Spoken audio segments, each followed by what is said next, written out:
pendant plus d'1 an. La nouvelle normalité pour nos enfants, masques, tests, fermeture de classe, alternance de présentiel et de distanciel, confinement et peur.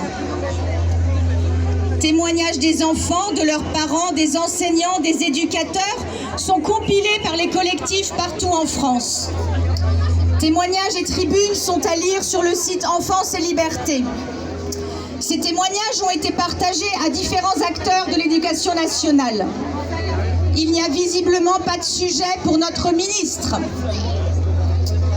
Même la tribune des psychiatres, intitulée « Sommes-nous vraiment prêts à trier les enfants et adolescents suicidaires ?» du printemps dernier n'a pas trouvé écho. Et comme si nos enfants n'étaient pas assez sous pression, la réclame vaccinatoire entre dans nos établissements maintenant.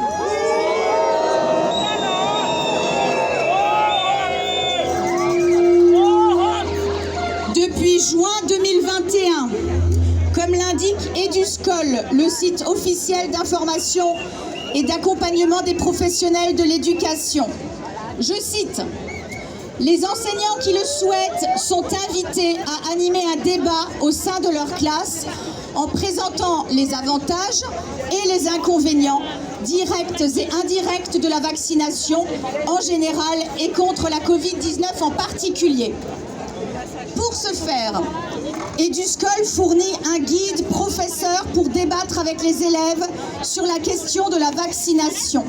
Je vous invite à le découvrir. Chacun de nos jeunes collégiens et lycéens peut y jouer un rôle.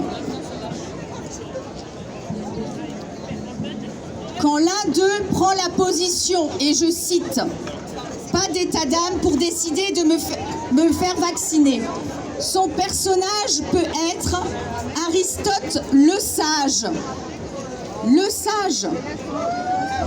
philosophe, ou bien Justin statisticien. Quand les jeunes prennent la position « j'ai des états d'âme pour décider de me faire vacciner », son personnage peut être Yves militant anti-vaccin.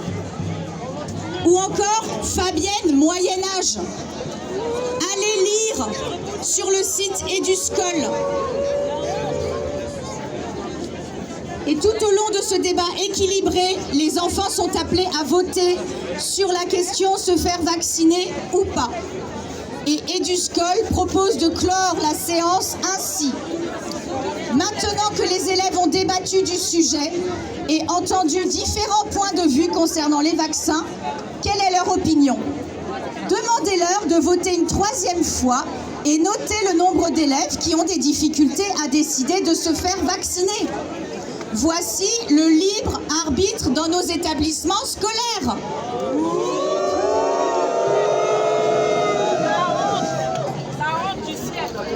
Ça, c'était pour la réclame. Maintenant, la violation du secret médical. Un certain nombre de familles ont été destinataires de courriels avant la rentrée scolaire. Il y avait des informations concernant ce qui allait être déployé par l'Éducation nationale pour vacciner nos enfants, ouverture de vaccinodromes, rencontres avec des brigades de vaccinateurs de l'ARS par exemple. Mais il figurait aussi des questions sur le schéma vaccinal des enfants. Ceci est illégal. Depuis jeudi, dans beaucoup d'établissements, des infirmières ou des chefs d'établissement sont passés dans les classes de nos enfants pour demander qui était vacciné ou qui ne l'était pas.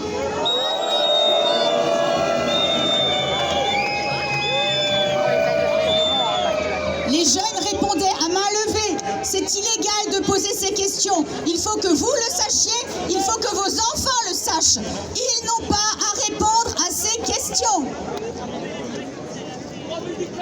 Envoyez vos témoignages à l'adresse de notre collectif alsace2020@protonmail.com ou bien à l'adresse des citoyens libres du 67 que vous trouvez référencé sur le site de Réaction 19.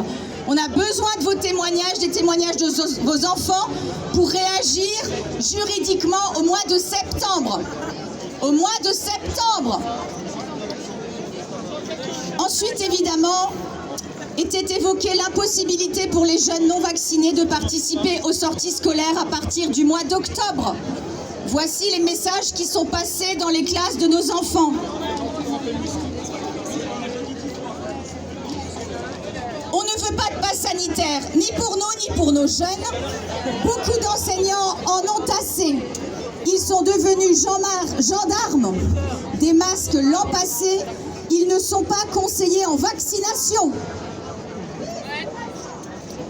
Le nouveau syndicat Enseignement, Recherche et Liberté appelle à une mobilisation des enseignants le lundi 13 septembre.